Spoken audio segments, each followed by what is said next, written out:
கையில்லைங்களே, பின்ன எதுதான் கை? உங்கள் எஜமானி அம்மாள் கை இருக்கிறதே, அது பலத்த கை, அதிர்ஷ்டமான கை. ஆமா, பெரிய கை. அப்ப எங்க பெரியம்மா கையப்பா. என்ன தைரியத்தை ஆரம்பிக்கிற? முடிக்க முடியுமா உங்களால? பேசாம நான் முடிக்கிறேன். எங்க எஜமானி அம்மா கைய பார்க்க வரீங்களான்னு கேக்குது. அதானே? அதானே? ஓ, தாராளமா பார்க்கிறேன். அப்ப வரீங்களா? வருகிறேன். அம்மா எப்படி சொல்ற பொண்ணு வந்திருக்குது. பொண்ணு சின்ன பொண்ணுதான், ஆனா சொல்லு ரொம்ப சுத்தம்.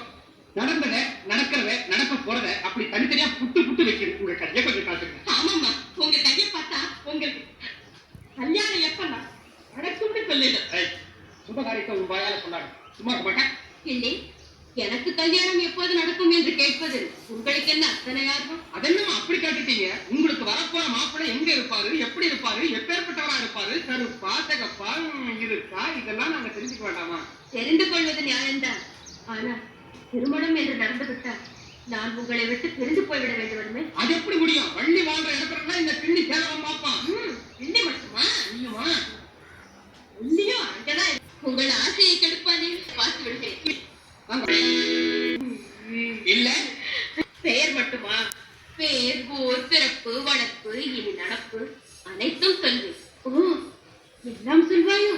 முக்காலமும் சொல்வேன், இனி வரும் பொற்காலமும் சொல்வேன். பேசுறத பார்த்து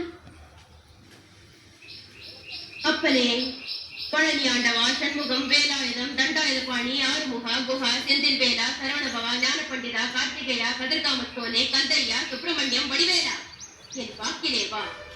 பண்டு வாயை செய்ப்பதனால் என் உள்ளிருந்து பேசுவதெல்லாம் குமரன். புரிந்ததா? அடே